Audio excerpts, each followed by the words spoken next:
Good evening, students. So, this is our lecture number 82 on the Code of Criminal Procedure 1973 and the Bharatiya Nagrik Suraksha संहिता 2023. तो हमने जो last lecture किया था उसके बाद जो हमारा part D I guess remaining रह गया था, आई वुड सजेस्ट कि उसको आप लोग एक बार खुद पढ़ लीजिए, बिकॉज उसमें ज़्यादा कुछ समझाने के लिए है नहीं. ठीक है, वो प्रीलिम्स के पर्सपेक्टिव से थोड़ा बहुत इंपॉर्टेंट है, कभी कभार उससे कुछ सवाल पूछ देते हैं. तो आई वुड सजेस्ट कि एक बार आप उसको रीड कर लीजिए. अगर आपको कोई कुछ भी उसमें समझने में डिफिकल्टी आती है तो मैं आपको समझा दूंगा. आप लोग कमेंट सेक्शन में लिख दीजिएगा कि इन सारे सेक्शंस को भी मैं समझा दूँ, तो मैं उसके लिए अलग से एक लेक्चर डेडिकेट कर दूंगा. Is that clear? ठीक है, तो आज हम लोग प्ली बार्गेनिंग से अपनी डिस्कशन को शुरू करेंगे. ठीक है, प्ली बार्गेनिंग को समझ लेते हैं, ये थोड़ा सा इंपॉर्टेंट है. अगेन ये प्रीलिम्स और मेंस, मतलब मेंस में भी उतना ज़्यादा पूछा नहीं जाता है, प्रीलिम्स के लिए इंपॉर्टेंट है, तो मैं आपको समझा देता हूँ. तो इससे पहले मैं आगे बढ़ूँ, मेरी आपसे एक हम्बल रिक्वेस्ट है कि मैंने टेलीग्राम ग्रुप का लिंक डिस्क्रिप्शन में दे दिया है, जहाँ पर मैं जुडिशरी के रिगार्डिंग जो भी अपडेट्स आ रहे हैं, जुडिशियल एग्जाम्स के रिगार्डिंग जो भी अपडेट्स आ रहे हैं उसको वहाँ पर डालता रहता हूँ. अलॉन्ग विद दैट जो मैं हिंदू लॉ के लेक्चर्स बना रहा हूँ उसके नोट्स आपको उस ग्रुप में फ्री ऑफ चार्ज मिल जाएंगे, तो प्लीज़ ज्वाइन दैट ग्रुप. तो चलिए शुरू करते हैं प्ली बार्गेनिंग के डिस्कशन को. तो ये जो हमारा प्ली बार्गेनिंग का कंसेप्ट है, ठीक है, पहले समझते हैं कि आखिर ये प्ली बार्गेनिंग का कंसेप्ट इंट्रोड्यूस कब किया गया था. तो by the 2005 amendment of CrPC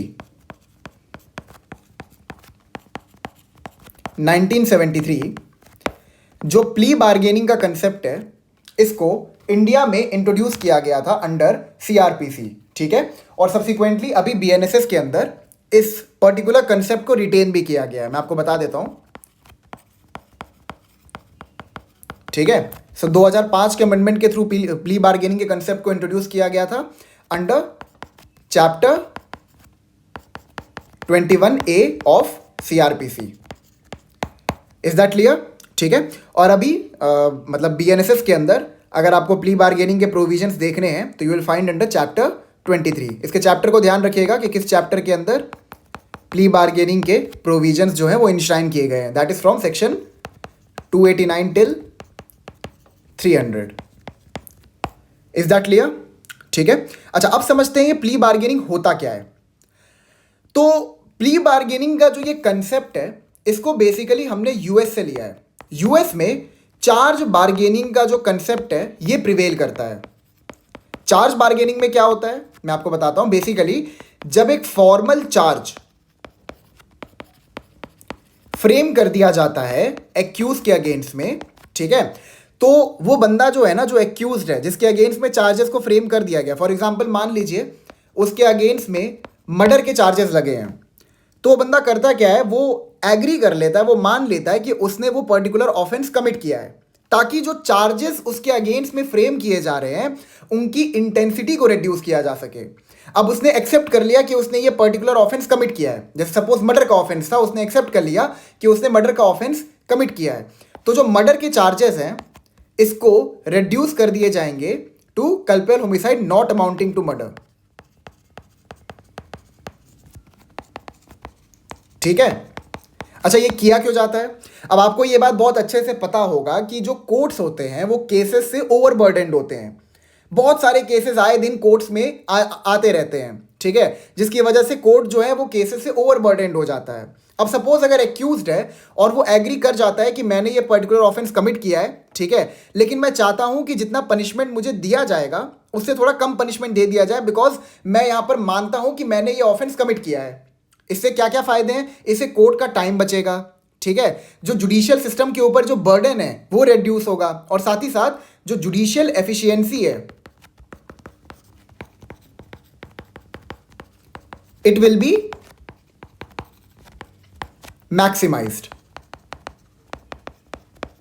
ठीक है, समझ में आ रहा है आपको बेसिकली क्या है? मैं फिर से एक बार आपको समझा देता हूं. तो जो ये प्ली बार्गेनिंग का कंसेप्ट है इसको हमने यूएस से लिया है. यूएस में जो कंसेप्ट प्रिवेल करता था इसको हम कहते हैं चार्ज बार्गेनिंग, जो यूएस में प्रिवेल करता है. ठीक है, इसमें होता क्या है कि जो चार्ज की इंटेंसिटी होती है ना उसको रिड्यूस कर दिया जाता है ऑन द ग्राउंड की जो एक्यूज्ड है उसने मान लिया है कि उसने ये पर्टिकुलर ऑफेंस कमिट किया है, तो उसके ये चीज मानने की वजह से जो जुडिशरी के ऊपर इतना बर्डन आता है, ठीक है, मतलब इतना सारा खर्चा आता है किसी भी प्रोसिक्यूशन को करने के लिए, केसेस को पूरी तरह से डिस्पोज ऑफ करने के लिए इतना टाइम उसमें कंज्यूम होता है, तो ये सारा का सारा समय बचाया जा रहा है। अलॉन्ग विद दैट जो जुडिशरी के रिसोर्सेज हैं वो भी सेव हो रहे हैं। तो यहाँ पर इसको नज़र में रखते हुए जो एक्यूज्ड के चार्जेस की इंटेंसिटी होती है उसको रिड्यूस कर दी जाती है, ठीक है।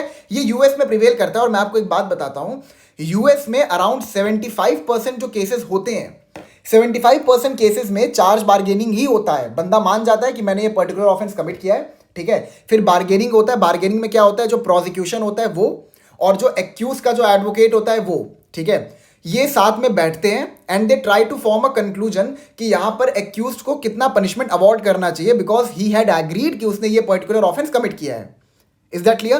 प्ली बार्गेनिंग में क्या होता है, प्ली बार्गेनिंग में जो चार्जेस होते हैं ना उनकी इंटेंसिटी को रिड्यूस नहीं किया जाता है, प्ली बार्गेनिंग में सेंटेंस को रिड्यूस किया जाता है, ठीक है। तो हम प्ली बार्गेनिंग को कई बार सेंटेंस बार्गेनिंग के नाम से भी जानते हैं, ठीक है। आप इसको लिख सकते हैं कि plea bargaining is sometime referred to be as sentence bargaining. Is that clear? अब मैं आपको एक बात और बताता हूं, जो ये प्ली बार्गेनिंग का कंसेप्ट है इसको इंडिया में इंट्रोड्यूस करने से मतलब जो जुडिशरी है ना वो थोड़ी सी रिलक्टेंट थी, वो चाहती थी कि ऐसा कुछ कंसेप्ट जो है वो इंट्रोड्यूस ना हो, ठीक है। 2005 के अमेंडमेंट से पहले जुडिशरी मतलब बहुत एफर्ट डाल रही थी कि ऐसा कोई कंसेप्ट जो है वो इंडिया में इंट्रोड्यूस ना किया जाए, लेकिन बाद में उनको भी ये चीज़ रियलाइज़ हुआ कि वो बहुत ज़्यादा ही ओवरबर्डनड है केसेस से। तो अगर कोई बंदा पहले से मान जाता है कि उसने कोई पर्टिकुलर ऑफेंस कमिट किया है तो उसकी जो जो उसको पनिशमेंट दी जा सकती है उसे थोड़ी कम दे दी जाए, ठीक है। इससे कोर्ट का कितना टाइम भी बच रहा है। जो ये प्ली बार्गेनिंग का कंसेप्ट है, it is based on a maxim which is nolo contendere, ठीक है, नोलो कंटेंडर, जिसका मतलब होता है I do not wish to contest, ठीक है। इसका मतलब यह है कि मैं ट्रायल तक जाना ही नहीं चाहता हूं, मैं चाहता ही नहीं हूं कि जो प्रोसिक्यूशन और जो एक्यूज्ड है, जो डिफेंस है, वो एविडेंसेस फर्निश करें और उसके बाद सब्सिक्वेंटली जो मेरा जो कन्विक्शन है उसको फाइनलाइज किया जाए। मैं पहले ही मान लेता हूं कि मैंने ये ऑफेंस कमिट किया है और मैं इस चीज़ पर कंटेस्ट ही नहीं करना चाहता कि यहां पर मेरे अगेंस्ट में ट्रायल करके उसके बाद मेरी कन्विक्शन को डिसाइड किया जाए। मैं पहले ही मान लेता हूं कि मैंने ऑफेंस कमिट किया है, उसके बेसिस पर जो कन्विक्शन मुझे अवॉर्ड की जा सकती थी उसका जो पनिशमेंट है उसको थोड़ा सा रिड्यूस कर दिया जाए। Is that clear? ठीक है, तो हमें क्या क्या समझ में आ गया। पहला पॉइंट आप लोग ध्यान रखिएगा कि प्ली बार्गेनिंग जो है, इसको शॉर्ट में मैं प्ली बी लिख दे रहा हूं, it has been taken from US, जहां पर चार्ज बार्गेनिंग का कंसेप्ट जो है वो प्रिवेल करता था। प्ली बार्गेनिंग को सबसे पहले इंट्रोड्यूस किया गया था by the 2005 amendment act of CrPC,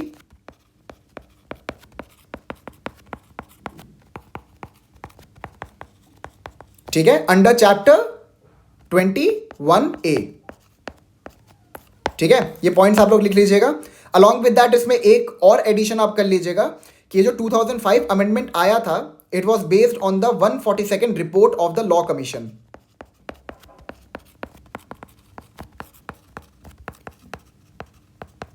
ठीक है। इस रिपोर्ट में प्ली बार्गेनिंग का जो मतलब जो रेलेवेंस है वो बताया गया था। अलॉन्ग विद दैट यहाँ पर सजेशन भी दिया गया था कि प्ली बार्गेनिंग को इंडिया में इंट्रोड्यूस करने की बहुत आवश्यकता है। नेक्स्ट, अभी करेंटली बीएनएसएस के अंदर जो प्ली बार्गेनिंग के प्रोविजन है you will find under chapter 23, ठीक है, from section 289 till 300। Is that clear? Plea bargaining को इंट्रोड्यूस करने का जो रीजनिंग है वो क्या है, ताकि कोर्ट के ऊपर जो बर्डन है उसको रिड्यूस किया जा सके और जुडिशरी की जो एफिशिएंसी है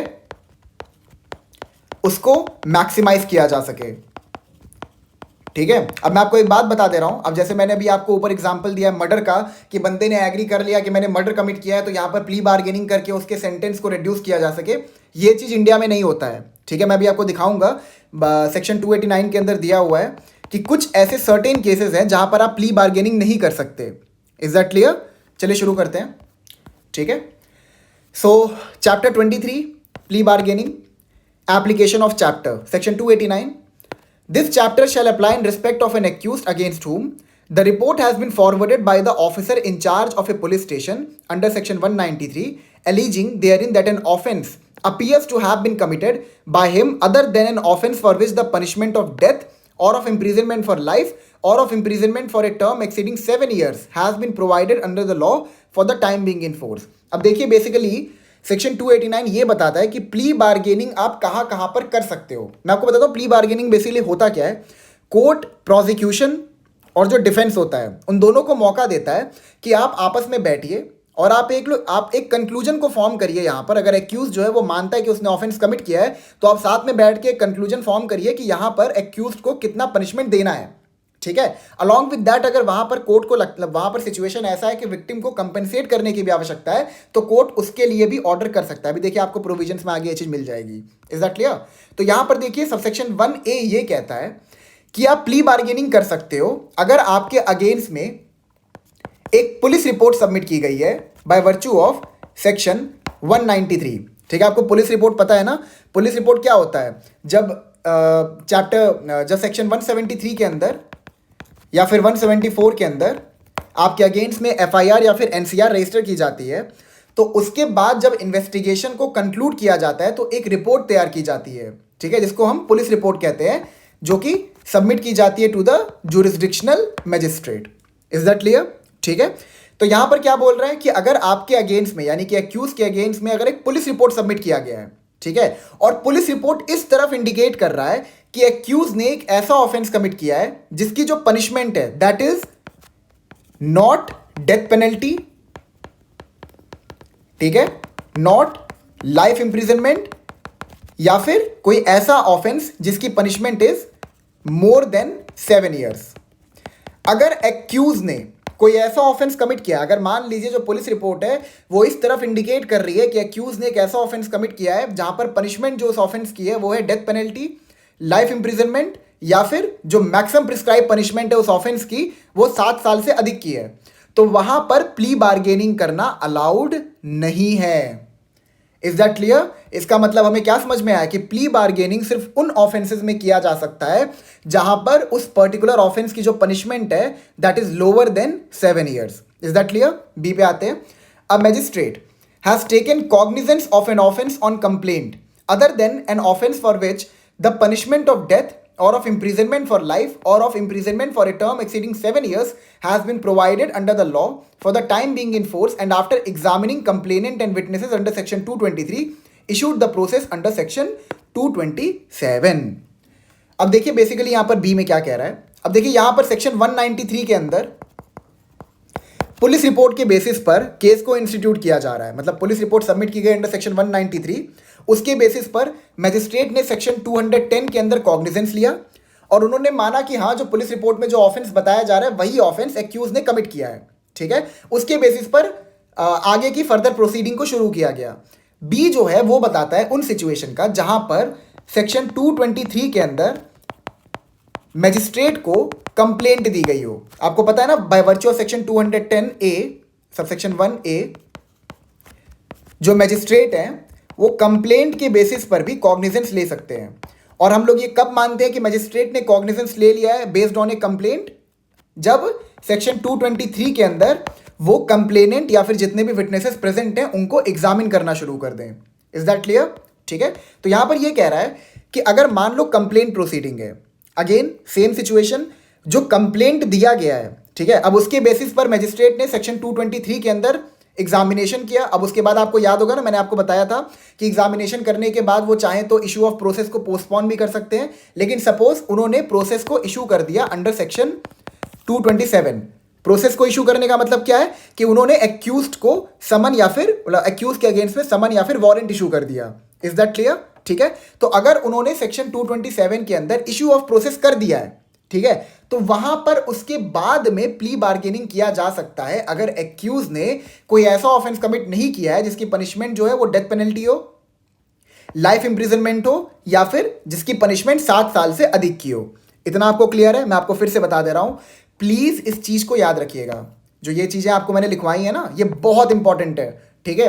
ये सारी की सारी चीजें प्रीलिम्स के लिए बहुत ज्यादा इंपॉर्टेंट है. हर बार पूछा जाता है प्ली बार्गेनिंग कहां पर लग सकता है, कहां पर नहीं लग सकता है.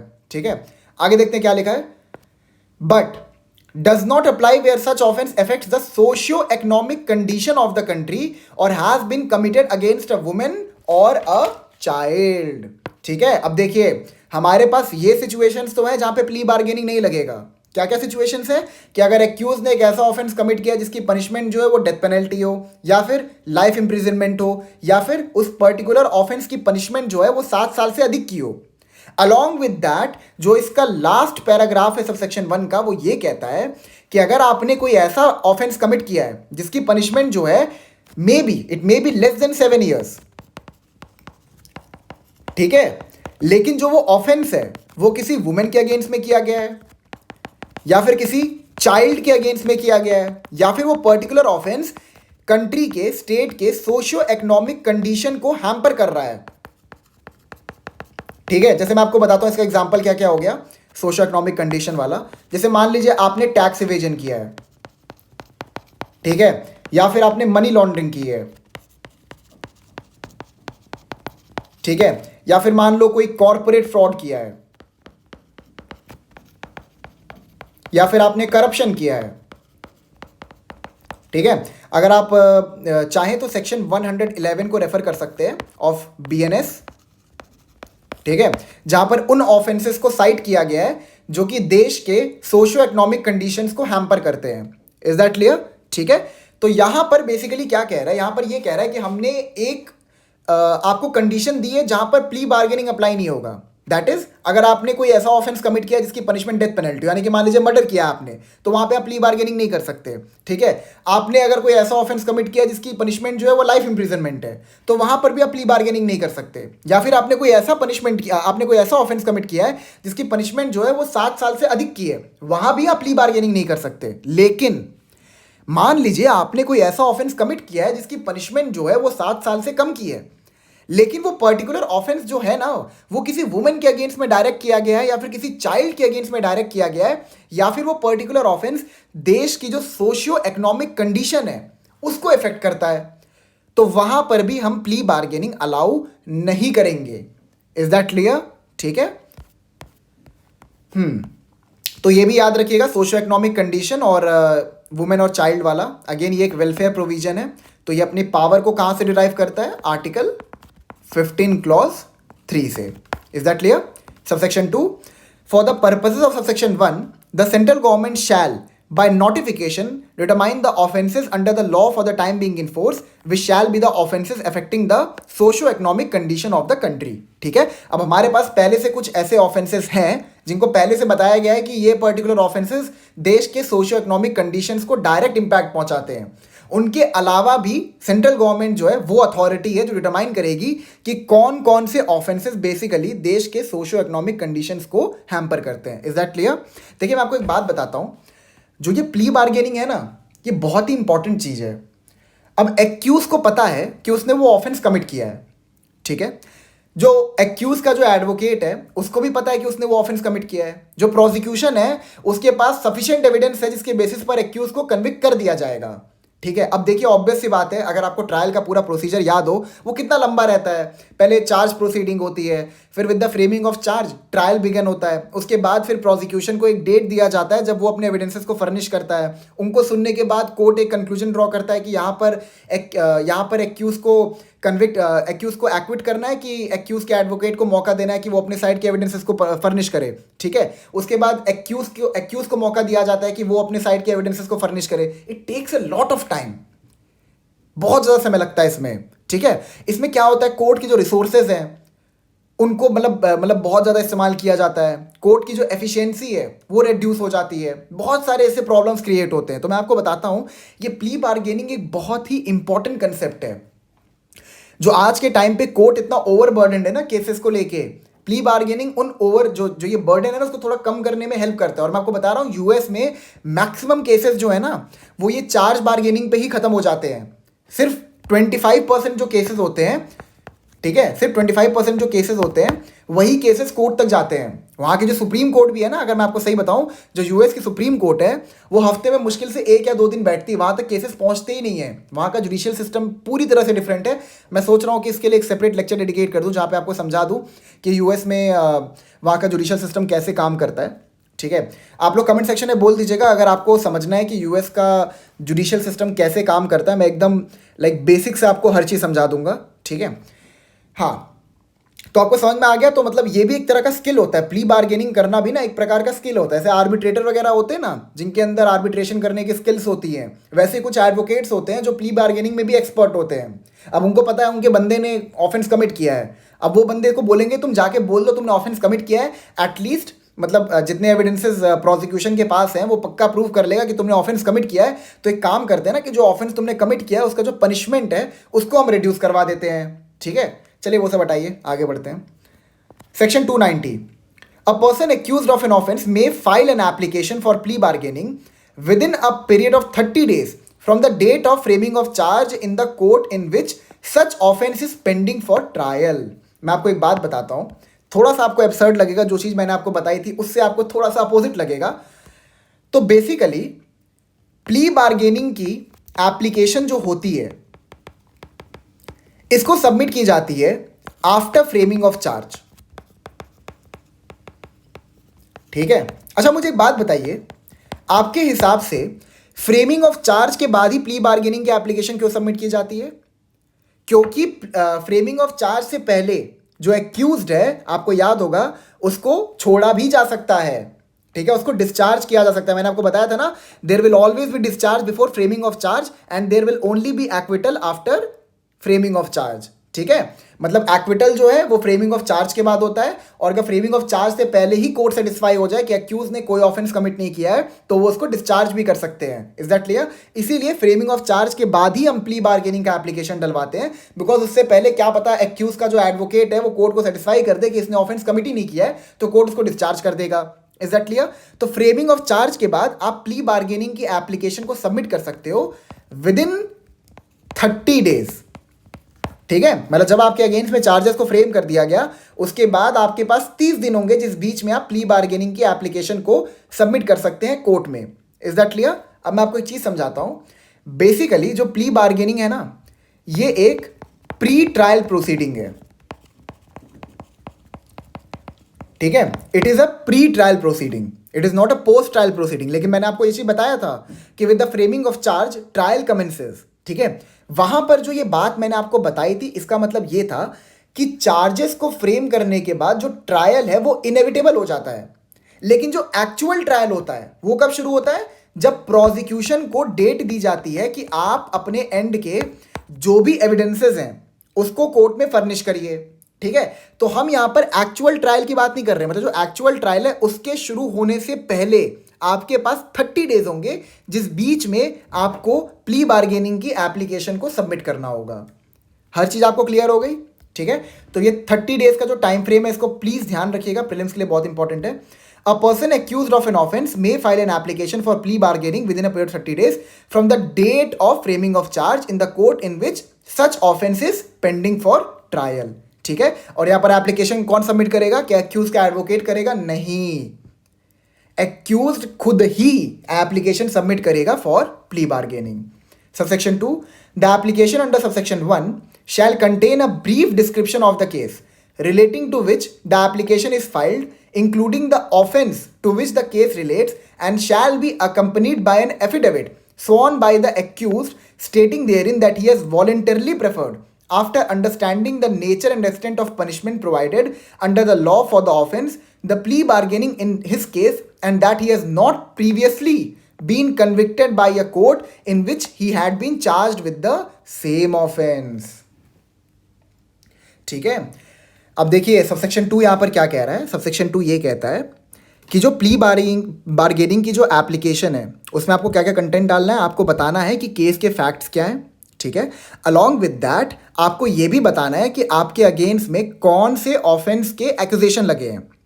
उसके बाद आपको एक एफिडेविट भी सबमिट करना है कि ये जो एप्लीकेशन मैं कोर्ट में सबमिट कर रहा हूँ ये मैं वॉलंटरली कर रहा हूँ, किसी के दबाव में आके नहीं कर रहा हूँ। ऑब्वियस सी बात है, ऐसी सिचुएशन भी हो सकती है ना कि जहाँ पर एक्यूज को दबाव में डाला जा रहा हो कि चलो प्ली बार्गेनिंग कर लेते हैं, और तुम मान लो तुमने ऑफेंस कमिट किया जबकि उसने ऑफेंस कमिट ही नहीं किया था। ठीक है, अब इसमें एक जो ये पार्ट है ना ये बहुत इंपॉर्टेंट है। ठीक है, इसको ध्यान रखिएगा। And he has not previously been convicted by a court in which he had been charged with the same offence. ठीक है, इसका मतलब ये है कि एक्यूज के अगेंस्ट में जिस पर्टिकुलर केस का प्रोसिक्यूशन चल रहा है ठीक है, ये ध्यान रखने की बात है कि उस पर्टिकुलर ऑफेंस के लिए एक्यूज जो है वो प्रीवियसली कन्विक्टेड नहीं होना चाहिए। मतलब फॉर एग्जांपल मान लीजिए एक्यूज जो है उसके अगेंस्ट में थेफ्ट के चार्जेस को फ्रेम कर दिया गया, उसने प्ली बार्गेनिंग की एप्लीकेशन डाली और बाद में पता चलता है कि थेफ्ट के लिए वो पहले भी कन्विक्टेड हो चुका है, उसके अगेंस्ट में ट्रायल नहीं चला है, he has been previously convicted. Is that clear? ठीक है, तो यहां पर जो प्ली बार्गेनिंग की एप्लीकेशन है उसको रिजेक्ट कर दिया जाएगा। मतलब इसका क्या हुआ कि हमें क्या क्या अब तक समझ में आ गया है कि प्ली बार्गेनिंग की जो एप्लीकेशन है वो किन किन केसेस में नहीं डाला जा सकता है। सबसे पहले अगर एक्यूज के अगेंस्ट में जो चार्जेस लगे हैं, जिस ऑफेंस के चार्जेस लगे हैं वो इस तरफ इंडिकेट करता है कि एक्यूज ने एक ऐसा ऑफेंस कमिट किया है जिसकी पनिशमेंट जो है वो डेथ पेनल्टी है, या फिर लाइफ इंप्रिजनमेंट है, या फिर जो पनिशमेंट है that exceeds 7 years of imprisonment. ठीक है, या फिर जो वो ऑफेंस है it has been directed towards a women और चाइल्ड। ठीक है, इसके बाद और हमारे पास क्या है, वुमेन और चाइल्ड के बाद जो ऑफेंस है वो देश की सोशियो इकोनॉमिक कंडीशन को डायरेक्टली इंपैक्ट कर रहा है। Is that clear? उसके बाद हमारे पास एक नया क्या आ गया, हमारे पास नया ये आया है कि the person must not be previously convicted for the same offence. ठीक है, ये सारी चीजें याद रखिएगा। उसके बाद एक चीज आपको और ध्यान रखनी है कि जो एप्लीकेशन है उसको सबमिट किया जाएगा आफ्टर फ्रेमिंग ऑफ चार्ज। ये प्रीलिम्स के लिए इंपॉर्टेंट है चीजें, but within 30 days। Is that clear? ठीक है, आगे बढ़ते हैं। हाँ, ये है ना, he has not previously been convicted by a court in which he had been charge with the same offence. Subsection 3, after receiving the application under subsection 1, the court shall issue notice to the public prosecutor or the complainant of the case and to the accused to appear on the date fixed for the case। ठीक है, इसके बाद जब application court एक बार receive कर लेगा with in 30 days तो वहां पर एक नोटिस इशू किया जाएगा पब्लिक प्रोसिक्यूटर को, अगर पब्लिक प्रोसिक्यूटर है, मतलब मान लो अगर कंप्लेंट प्रोसीडिंग है तो कंप्लेनेंट को।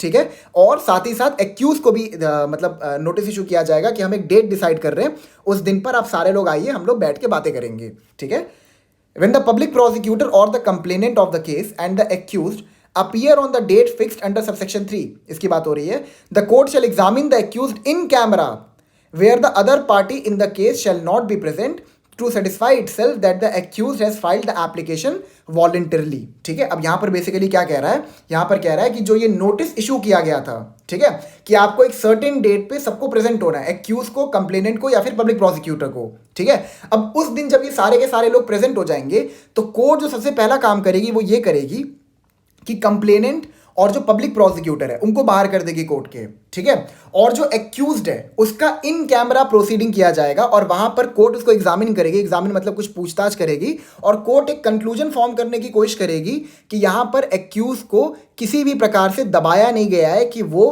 मतलब इनवॉलेंटरली कह रहा है कि प्ली बार्गेनिंग करो। ठीक है, जो एक्यूज की जो एप्लीकेशन है प्ली बार्गेनिंग के लिए that must be voluntary in nature. Is that clear? तो कोर्ट यहां पर ये इन कैमरा याद रखिएगा, इन कैमरा प्रोसीडिंग करके एक सेटिस्फैक्शन कोशिश करेगी ग्रांट करने का खुद को कि यहां पर जो एक्यूज ने जो प्ली बार्गेनिंग की एप्लीकेशन दी है वो वॉलेंटरली दी है, उसके ऊपर किसी भी प्रकार का दबाव नहीं डाला गया था। Is that clear? Clause A पे आते हैं, and where the court is satisfied that the application has been filed by the accused voluntarily, it shall provide time not exceeding 60 days to the public prosecutor or the complainant of the case and the accused to work out a mutually satisfactory disposition of the case, which may include giving to the victim by the accused the compensation and other expenses during the case and thereafter fix the date for further hearing of the case। देखिए फिर से पढ़ते इसको। If the court is satisfied that the application has been filed by the accused voluntarily, it shall provide time not exceeding 60 days। ये 60 दिन का time frame याद रखिएगा। टू द पब्लिक प्रोसिक्यूटर और the complainant of the case and the accused to work out a mutually satisfactory disposition of the case which may include giving to the victim by the accused the compensation and other expenses during the case and thereafter fix the date for further hearing of the case। अब इसका शायद से मैंने B part जो है उसको effects नहीं किया है। तो एक बार आप लोग प्लीज़, एक मेरा आपसे रिक्वेस्ट है कि अपना बैरेक्ट ओपन कर लीजिए, सेक्शन 290 खोल लीजिए, बी पार्ट में बैरेक्ट्स आपको समझा दूंगा, ठीक है। तो यहाँ पर ए पार्ट ये कह रहा है सब सेक्शन 4 का कि अगर कोर्ट सेटिस्फाइड है कि यहाँ पर जो एक्यूज्ड है उसने प्ली बार्गेनिंग की एप्लीकेशन जो है वो वॉलंटरली ही लगाई है, ठीक है, उसने इन कैमरा प्रोसीडिंग किया, कोर्ट को एक्यूज को एग्जामिन किया एंड उसके बाद उन्होंने ये कंक्लूजन ड्रॉ कर लिया कि हाँ ये एप्लीकेशन जो है ये वॉलंटरली है। उसके बाद वहां पर जो एक्यूज्ड है और जो पब्लिक प्रोसिक्यूटर या फिर कंप्लेनेंट है उनको टाइम दिया जाएगा 60 दिन का, जिस बीच में उनको एक म्यूचुअली सेटिस्फैक्ट्री डिस्पोजिशन करना पड़ेगा कि चलो ठीक है आप दोनों जाइए बैठिए। बेसिकली यहाँ पर क्या कहा जा रहा है कि जो पब्लिक प्रोसिक्यूटर या कंप्लेनेंट है या फिर जो एक्यूज्ड है, ठीक है, वो साथ में बैठे, वो इस चीज़ पे डिस्कस करे कि यहाँ पर एक्यूज को कितना पनिशमेंट देना चाहिए, ठीक है। उसके बाद जो भी मतलब उनका जो कंक्लूजन होगा वहां पर वो फिर सब्सिक्वेंटली कोर्ट को दिया जाएगा और कोर्ट जो है उसके अकॉर्डिंगली एक्यूज को पनिशमेंट अवॉर्ड करेगी। Is that clear? और यहां पर अगर मतलब सिचुएशन ऐसा है कि विक्टिम को कंपेंसेट भी करने की जरूरत है तो उसके लिए भी कोर्ट ऑर्डर कर सकता है कि आपको पनिशमेंट तो दी जाएगी, लेकिन अलॉन्ग विद दैट हम आपको ये भी कहते हैं कि आप विक्टिम को कंपेंसेट भी करिए। Is that clear? एक बार मैं सेक्शन 290 का बी पार्ट आपको समझा देता हूं।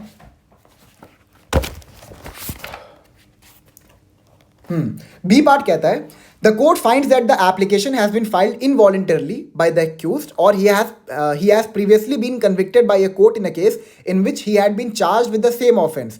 It shall proceed further in accordance with the provisions of this Samhita from the stage such application has been filed under subsection 1. Basically यहाँ पर ये कह रहा है कि अगर इन कैमरा प्रोसीडिंग करने के बाद कोर्ट का कंक्लूजन जो है वो ये है कि यहाँ पर इस एप्लीकेशन को वॉलंटरली सबमिट नहीं किया गया था, ठीक है, या फिर कोर्ट को यह पता चल जाता है कि एक्यूज जो है वो प्रीवियसली कन्विक्ट हो चुका है for the same offence for which he is being tried, ठीक है, तो वहां पर कोर्ट क्या करेगा, कोर्ट जो है जो नॉर्मल जो प्रोसीडिंग की जाती है उसको कंटिन्यू कर देगा। दैट इज मतलब जो ये प्ली बार्गेनिंग की एप्लीकेशन थी इसको खारिज कर देगी और उसके बाद प्रोसिक्यूशन को एक डेट दिया जाएगा जिस दिन पर वो अपने एविडेंसेस को फर्निश करेंगे।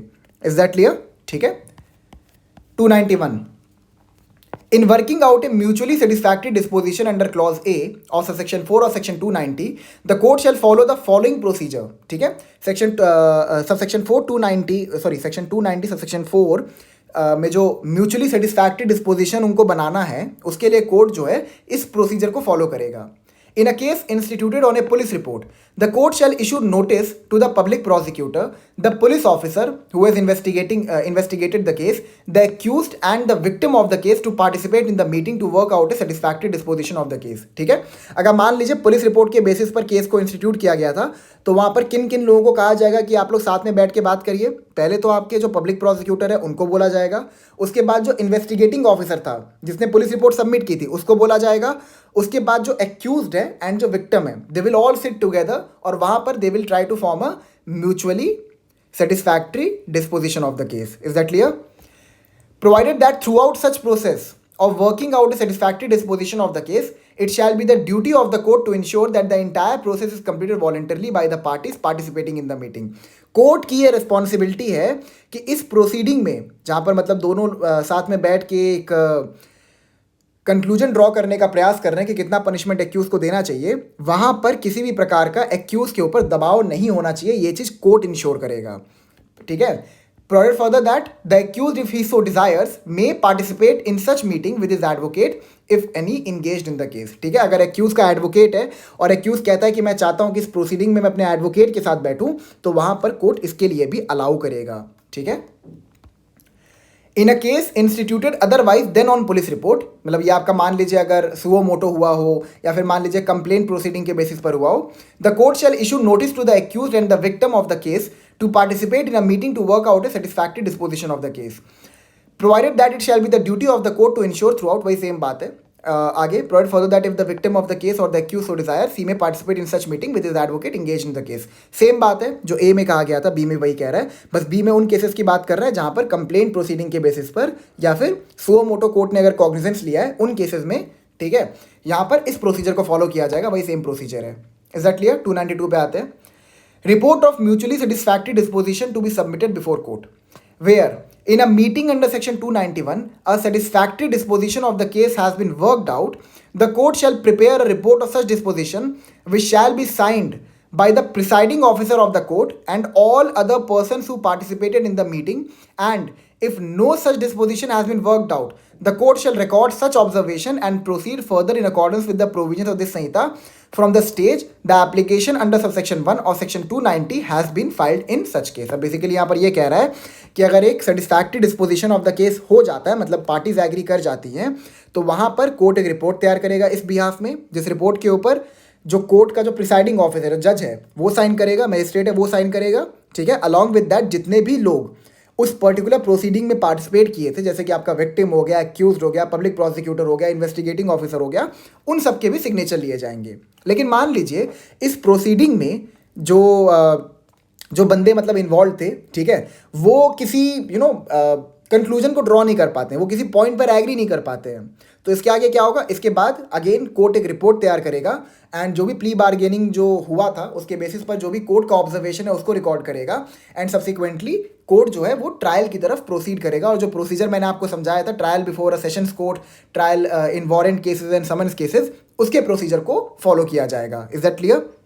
293, where a satisfactory disposition of the case has been worked out under section 292, the court shall dispose of the case in the following manner। ठीक है, अब इस अगर 292 के अंदर एक satisfactory disposition of the case हो जाता है तो यहां पर कोर्ट इस प्रोसीजर को फॉलो करेगा। The court shall award the compensation to the victim in accordance with the disposition under section 292 and hear the parties on the quantum of punishment releasing of the accused on probation of good conduct or after admonition under section 401 or for dealing with the accused under the provisions of the Probation of Offenders Act 1958 or any other law for the time being in force and follow the procedure specified in the succeeding clauses for imposing the punishment on the accused। अब यहाँ पर क्या कह रहा है clause A?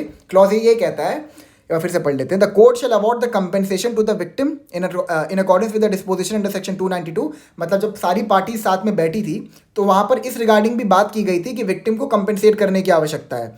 तो जो भी कंपेंसेशन डिसाइड किया गया था, कोर्ट उस कंपेंसेशन को सुनेगी और उसके अकॉर्डिंग कंपेंसेशन अवॉर्ड करेगी विक्टिम को। And hear the parties on the quantum of the punishment, along with that parties जितने पनिशमेंट पर एग्री की है उतने पनिशमेंट को, उस पनिशमेंट की भी हियरिंग की जाएगी कि यहाँ पर इतना पनिशमेंट एक्यूज को देना चाहिए कि नहीं देना चाहिए। Releasing of the accused on probation of good conduct और आफ्टर एडमोनिशन अंडर सेक्शन 401। अब ये क्या कह रहा है, मैं समझाता हूँ बेसिकली यहाँ पर क्या कह रहा है। देखिए जो सेक्शन 401 है ना, इन शॉर्ट आपको समझा दे रहा हूँ बेसिकली क्या कहता है, मैंने आपको ये चीज़ पहले भी समझाया हुआ है। 401 ये कहता है कि कोई एक्यूज्ड है वो कन्विक्ट हो चुका है, ठीक है। प्ली बार्गेनिंग भी इसी तरफ सिग्निफाई कर रहा है कि एक्यूज जो है वो कन्विक्ट हो चुका है, ठीक है। अब जो उसको पनिशमेंट देनी है उसको इमीडिएट पनिशमेंट नहीं दी जाएगी, ठीक है। मैं इसको लिख देता हूं, एक सेकंड दीजिए। हाँ, तो by virtue of section 401 accused को इमीडिएट पनिशमेंट नहीं दी जाएगी। मतलब कि क्या हुआ कि मान लीजिए प्ली बार्गेनिंग हुआ, यहां पर यह एग्रीमेंट आया कि एक्यूज को 3 साल की पनिशमेंट देनी चाहिए,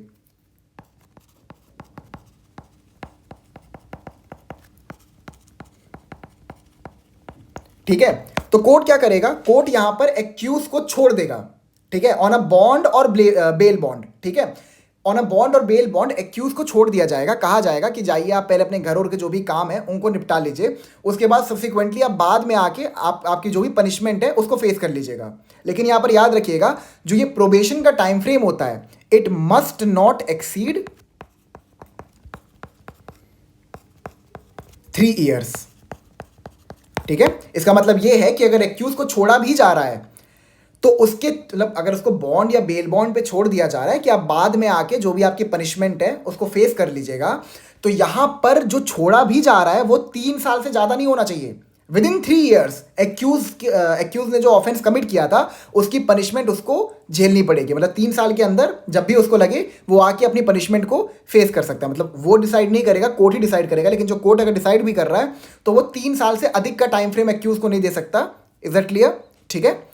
हाँ, इस मतलब जो ये बॉन्ड और बेल बॉन्ड होता है ना, इसमें ये भी कंडीशन डाला जाता है कि अगर हम आपको प्रोबेशन पे छोड़ रहे हैं तो वहाँ पर आप मतलब कोई ऐसा बिहेवियर मत करिएगा कि आपका जो बॉन्ड या बेल बॉन्ड है उसको हमें कैंसिल करने की आवश्यकता पड़े, ठीक है। अब यहाँ पर लिखा है on probation of good conduct और after admonition under section 401। Admonition क्या होता है? एडमोनिशन एक प्रकार की लीगल वार्निंग होती है, मतलब जब प्रोबेशन पे एक्यूज को छोड़ा जाता है तो उसको एक लीगल वार्निंग दी जाती है, ठीक है, कि अगर हम तुमको छोड़ भी रहे हैं कि तुम बाद में आके अपनी पनिशमेंट को फेस कर लेना, तो वहां पर छोड़ने के बाद तुम जाके कुछ नई नौटंकी मत कर देना, कोई नया ऑफेंस मत कमिट कर देना कि हमें मतलब सर झुकाना पड़े कि हमने इसको छोड़ा था, अब देखो बाहर जाके ये बदतमीजी कराया, ठीक है, ऐसा कोई सिचुएशन मत क्रिएट करना। ये होता है एडमोनिशन का मतलब, जहां पर बेसिकली कोर्ट जो है वो एक्यूज को फटकार लगाती है, चेतावनी देती है कि बाहर जाके कुछ ड्रामा मत कर देना तुम, ठीक है। हाँ, उसके बाद यहाँ पे कहा है और for dealing with the accused under the provision of probation of offenders act 1958, ये हम लोग बाद में पढ़ेंगे, इसको स्किप कर दीजिए। और any other law for the time being in force and follow the procedure specified in the succeeding clauses for imposing the punishment on the accused. Basically clause A मैं ऊपर समझा दे रहा हूँ क्या कह रहा है, यही कह रहा है कि जो भी कंपेंसेशन डिसाइड किया गया था उतना कंपेंसेशन दिया जाएगा एक्यूज को, जितनी पनिशमेंट डिसाइड की गई थी वो पनिशमेंट दिया जाएगा, लेकिन सब्जेक्ट टू द जो भी प्रोबेशन पीरियड है वो, अगर मान लीजिए कोर्ट को लगता है कि इसको प्रोबेशन पे छोड़ देने की आवश्यकता है तो वो छोड़ सकते हैं। Clause B, after hearing the parties under clause A, if the court is of the view that section 401 or the provisions of the probation of offenders act 1958 or any other law for the time being in force are attracted in the case of the accused, it may release the accused on probation or provide the benefit of any such law। ठीक है, तो clear है आपको। सी पे आते हैं। After hearing the parties under clause B, if the court finds that minimum punishment has been provided under the law for the offense committed by the accused, it may sentence the accused to half of such punishment, half of such minimum punishment, and where the accused is a first time offender and has not been convicted of any offense in the past, it may sentence the accused to 1/4 of such minimum punishment। अब यहाँ पे clause C क्या कह रहा है फिर समझाता हूँ।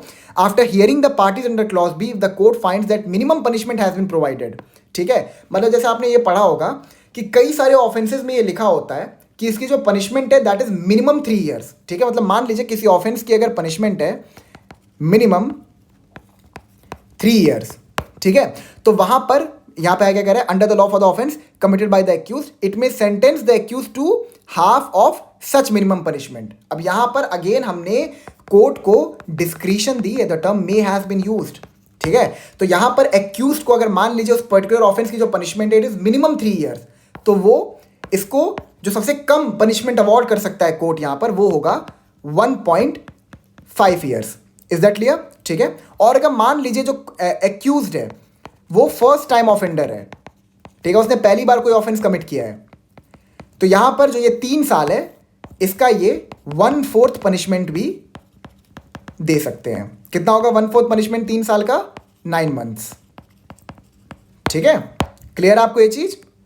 हाँ, मतलब आपको ये बात बहुत अच्छे से पता होगा कि क्रिमिनल जूरिस्प्रूडेंस का जो पर्पस होता है ना वो एक्यूज को मतलब पनिश करने का नहीं होता है, वो उसको रिहैबिलिटेट करने के लिए होता है कि वो बंदा जो है जिसने ऑफेंस कमिट किया है उसको मतलब इतना पनिश किया जाए, मतलब इतने लेवल तक उसको पनिशमेंट दी जाए कि वो बंदा वापस से सोसाइटी में रहने के काबिल हो जाए। ये पर्पस नहीं होता है कि उसकी पूरी तरह से जिंदगी को डिस्ट्रॉय कर दो उसके ऑफेंस के लिए। Is that clear? ठीक है। Clause D, in case after hearing the parties under clause B, the court finds that the offense committed by the accused is not covered under clause B or clause C, then it may sentence the accused to 1/4 of the punishment provided or extendable for such offense, and where the offense is a first time offender and has not been convicted of any where the accused is a first time offender and has not been convicted of any offense in the past, it may sentence the accused to 1/6 of the punishment provided or extendable for such offense। अब यहां पर क्या कह रहा है, फिर से पढ़ते हैं इसको।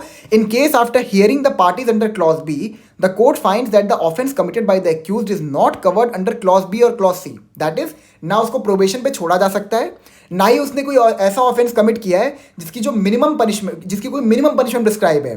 ठीक है, then it may sentence the accused to 1/4 of the punishment provided और एक्सटेंडेबल फॉर सच ऑफेंस। ठीक है, जैसे आपने सुना होगा कि कई सारे ऑफेंस होते हैं जिसकी जो पनिशमेंट होती है वो ऐसे होती है मिनिमम 3 ईयर्स, ठीक है, एंड मे एक्सटेंड टू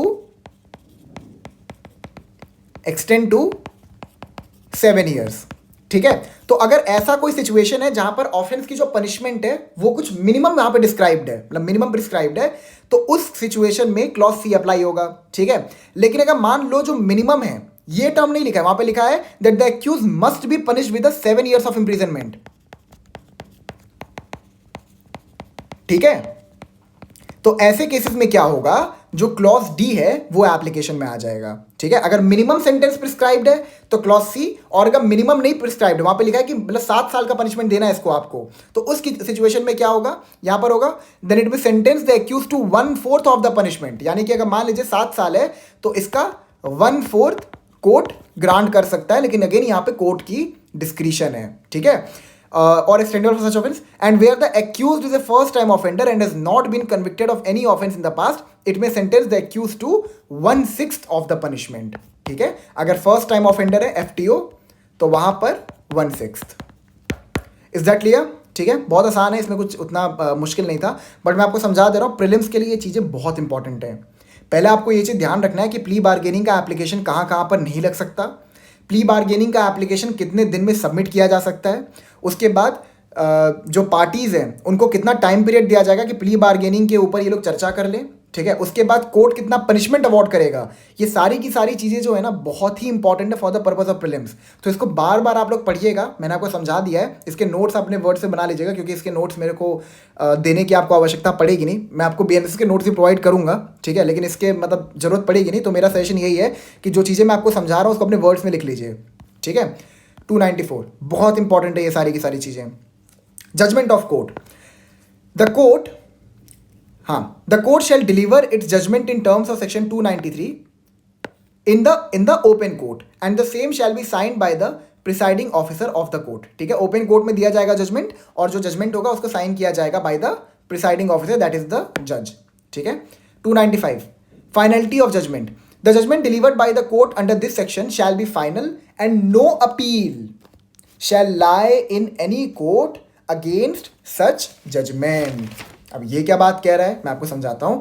आपने सुना होगा, अगर आपने थोड़ा बहुत CPC पढ़ा है, तो CPC में कंसेंट डिग्री होता है। मैं आपको पहले एक चीज़ आपको इन्फॉर्म कर दे रहा कि जो CPC है ना वो मई में शुरू कर दूंगा, ये मेरा प्रॉमिस है। मई में आपका CPC शुरू हो जाएगा, और जल्दी ही मैं कॉन्स्टिट्यूशन भी चालू करने वाला हूँ, ठीक है। तो मतलब एक ही मतलब रिक्वेस्ट है आपसे, प्लीज़ मतलब वीडियोस को मतलब शेयर वगैरह किया करिए, इससे मेरे को मोटिवेशन मिलता है कि आपके लिए मतलब मैं लेक्चर्स वगैरह बना के अपलोड करते रहूँ, ठीक है। हाँ, मतलब कमेंट वगैरह भी कर दिया करिए, अच्छा लगता है देख के आपके कमेंट्स को। हाँ, तो मैं कहाँ पे था, हाँ, there is something called as consent decree, जहाँ पर क्या होता है ना, जो दोनों पार्टीज होती है, that is the decree holder and the judgment debtor, ठीक है, वो इस चीज पर एग्री करते हैं कि हाँ मतलब जो डिग्री पास की गई है उससे हम दोनों सेटिस्फाइड हैं। तो कंसेंट डिग्री के अगेंस्ट में कोई भी अपील लाई नहीं करती है।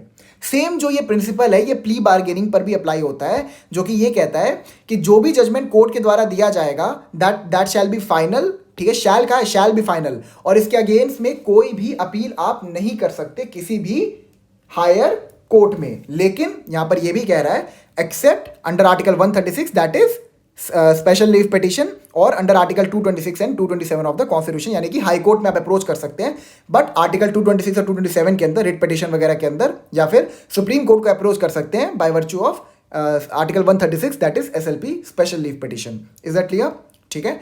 296 a court shall have for the purpose of discharging its function under this chapter all the powers vested in respect of bail, trial of offences and other matters relating to the disposal of a case in such court under this संहिता। मतलब अगर plea bargaining की proceeding चल भी रही है तो उसका मतलब ये नहीं है कि कोर्ट के पास जो पावर्स हैं वो उनको एक्सरसाइज नहीं कर सकती, दैट इज एक्यूज को बेल पे छोड़ना, ठीक है।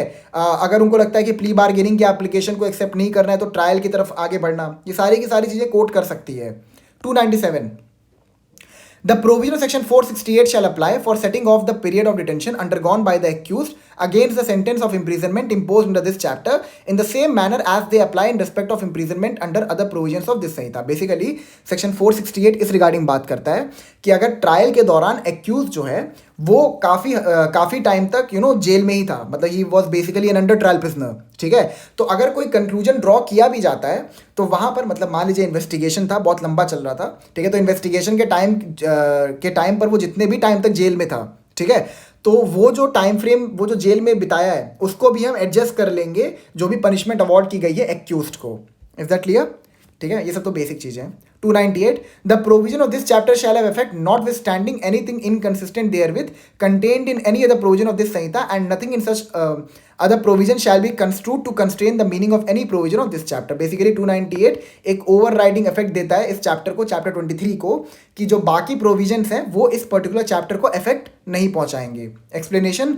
For the purpose of this chapter the expression public prosecutor has the meaning assigned to it under clause 5 of section 2 and including an assistant public prosecutor appointed under section 19. ठीक है, एक बार आप इन सब चीज़ों को रेफर कर लीजिएगा.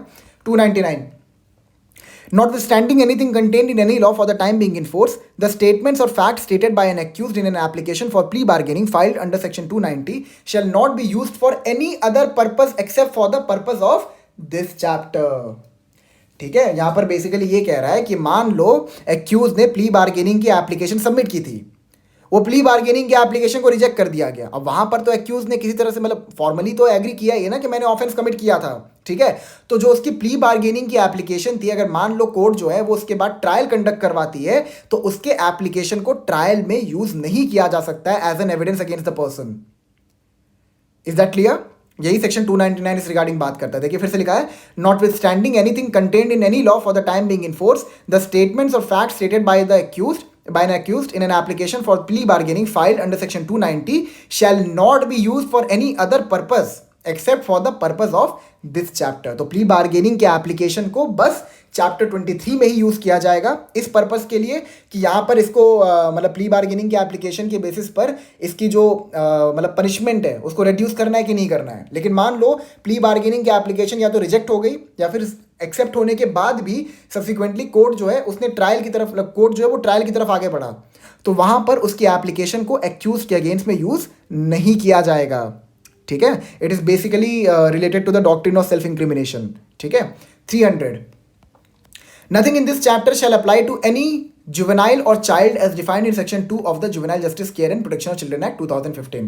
ठीक है, जब मैं आपको JJ एक्ट पढ़ाऊंगा तो उसमें इस चीज़ को रेफर कर लेंगे. अभी के लिए ये चीज़ इतना बहुत है. तो मैं आपको बता दे रहा हूँ ये जो बाकी के सेक्शंस हैं इसमें आपके 299 इंपॉर्टेंट है. ठीक है, उसके बाद आपका 293 बहुत इंपॉर्टेंट है. ठीक है, आपका 291 बहुत इंपॉर्टेंट है. ये सब मैं आपको मार्क कर दे रहा हूँ, इसको मार्क कर लीजिएगा क्योंकि प्रीलिम्स के लिए ये सारे के सारे सेक्शंस बहुत इंपॉर्टेंट हैं. 291 आपका बहुत इंपॉर्टेंट है, 290 भी इंपॉर्टेंट है और 289 इंपॉर्टेंट है. ठीक है, तो इसके आप ना छोटे छोटे पॉइंट्स बना लीजिएगा जो भी चीज़ें मैंने हाईलाइट की हैं उन चीज़ों की, और इनको बार बार पढ़ते रहिएगा. पढ़ते रहेंगे तो याद हो जाएगा. काफ़ी लोगों के मतलब ये इश्यूज़ होते हैं, वो कहते हैं कि मुझे चीज़ें याद नहीं रहती हैं. देखिए ऐसा कुछ नहीं है कि जो बाकी लोगों को चीज़ें याद रहती हैं वो बहुत ही कोई जीनियस टाइप इंसान है. There is something called as mental revision, जो कि जिसमें होता ये है ना कि आप जिस चीज़ को पढ़ते हैं उसको कंटिन्यूसली दिमाग में घुमाते रहिए. जो फालतू चीज़ें हैं ना उनको दिमाग से निकालिए. मूवीज़ सीरीज़ वगैरह जो भी आप देखते हैं उनको दिमाग से बाहर निकालिए और जो चीज़ें आप पढ़ते हैं उसको दिमाग में रखिए और उसको कंटिन्यूसली आप दिमाग में घुमाते रहिए. लॉ में इंटरेस्ट खोजिए, लॉ बहुत इंटरेस्टिंग है. और जब तक आप इंटरेस्ट नहीं खोजेंगे लॉ में, इस पर्टिकुलर प्रोफेशन में एक्सेल करने में आपको बहुत दिक्कत आएगी. ठीक है, it is a very interesting thing. वो हमारे कॉलेज के प्रोफेसर्स को बहुत बोरिंग बना देते हैं या फिर जहाँ पे भी आपने पढ़ाई की हो वो काफ़ी बोरिंग बना देते हैं. But trust me, law is very interesting. पूरा देश लॉ की वजह से चल रहा है, पूरी दुनिया भी एक प्रकार से लॉ की वजह से ही चल रही है. ठीक है, तो इसके इंटरेस्ट की इसकी महत्व को आप लोग समझिएगा और उसके हिसाब से पढ़ाई करिएगा. चलिए ठीक है, thank you so much. I will meet you in the next lecture. And again वो टेलीग्राम ग्रुप को आप लोग ज्वाइन कर लीजिएगा. एंड नेक्स्ट लेक्चर में देखते हैं हम लोग क्या शुरू करेंगे. So thank you so much.